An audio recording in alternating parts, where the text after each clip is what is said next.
Before we start, a quick heads up. I am not showing the actual Nike video. I respect the work Nike put into the ad. Instead, I have taken a few scenes of the key moments so I can walk you through this frame by frame. If you want to watch the original without my voice, go to Nike Football on YouTube. Link is in the description. Now, with that out of the way, let me show you why Nike's Rip the Script might be the best World Cup ad they have ever made. It is 6 minutes long, no skip button, and it is packed with more stars than any commercial in history. Let us start at the very beginning. The ad opens with what looks like a real World Cup match. High stakes, crowd noise, Kylian Mbappé launches into the air and scores an incredible bicycle kick. It feels like a highlight reel. Then the camera pulls back and you realize this is not a match. This is a Hollywood movie studio. Lights, cameras, cables everywhere. A director sitting in his chair with a script in his hand. The director, played by Dan Streit, who actually directed this ad in real life, is furious. He yells at Mbappé, "What are you doing? This is not in the script." He wants a boring header, a safe shot, something predictable. Mbappé just stands there smiling. He does not care. The director wants control. The players have other plans. Here is what the director does not understand yet. These players have never followed anybody's rules. Mbappé does not need a script, neither does anyone else in this ad. The director keeps ranting about order and professionalism, but every single footballer on that set is already planning their escape.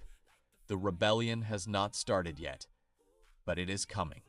The director has completely lost control of this shoot. What started as a normal Nike commercial has turned into chaos. Every player is doing their own thing, and that is exactly the point. Nike is telling us, scripts are boring, football is not. The next 4 minutes are going to get weird. Stick with me. Here comes Lisa. She is walking through the studio like she owns it. Raul Jimenez approaches her. He is a professional footballer. He has scored goals in World Cups, but right now, he is nervous. He asks for her autograph. She just says, okay. No excitement, no smile, just cool. Nike knows exactly what they are doing here. Lisa signs the paper. Jimenez walks away looking like he just met royalty. Behind them, you can see other players watching. They want to ask too, but they are too scared. This is the power shift Nike is showing. Footballers used to be the biggest stars. Now, K-pop owns the culture, and Lisa is the queen. Now we cut to a TV studio. Kate Scott is hosting. Her guests are Didier Drogba and Zlatan Ibrahimovic. They are debating football. Then the door bursts open.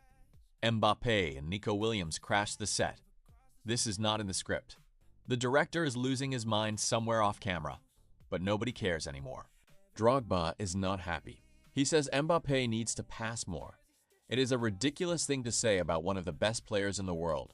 Mbappé just smiles. He knows he does not have to listen. Then Zlatan stands up. He says Zlatan will be back and walks out. No explanation. Just Zlatan being Zlatan. Kate Scott is trying to keep control, but it is impossible. Mbappé is laughing. Drogba is arguing. Zlatan is gone. This is what Nike wants you to see. Football is not serious all the time. Sometimes it is ridiculous. Sometimes it is a comedy. And that is what makes it beautiful. Now we move to Eric Cantona. He is on a fishing boat, alone. He looks into the camera and starts talking about seagulls. This is a reference to 1995. After kicking a fan, Cantona said, "When the seagulls follow the trawler, it is because they think sardines will be thrown into the sea." Nobody knew what it meant then. Nobody knows now. But it is legendary. Cantona keeps talking. The seagulls are behind him. The boat is moving. He looks completely serious. That is the genius of Cantona. He can say anything and you will believe it. Nike brought him back because he is the original script ripper. He never followed rules. He never will. Now, Cristiano Ronaldo. Finally, he appears in a boardroom. He is sitting across from LeBron James. Two corporate men are pitching them a script called The GOAT's Goodbye. It is about retirement, about their final moments. Ronaldo and LeBron look at each other. Neither wants it. They just keep passing the script back and forth. The corporate guys are getting frustrated. They do not understand why Ronaldo and LeBron will not accept the script, but we understand. These two have never said goodbye to anything. They do not retire. They do not fade away. They rewrite the story. That is why they are the greatest. The ball gets loose, Ronaldo chases it. He runs off the boardroom set and onto an action movie set. There are explosions everywhere. He runs into a building. The building blows up behind him. He walks out unscathed. Fire in the background. He looks like a superhero. Because to his fans, he is. Then Virgil van Dijk appears. He screams at Ronaldo, "Why won't you just die?" This is the funniest line in the entire ad because it is what every defender has thought for 20 years. Ronaldo refuses to age, refuses to retire, refuses to stop scoring. Van Dijk is speaking for all of us. Ronaldo keeps running. The explosions keep happening. This is not football anymore. This is an action movie. And Nike is telling you that is who Ronaldo is. He is not a normal athlete. He is a character. A villain to some, a hero to others, but never boring, never predictable.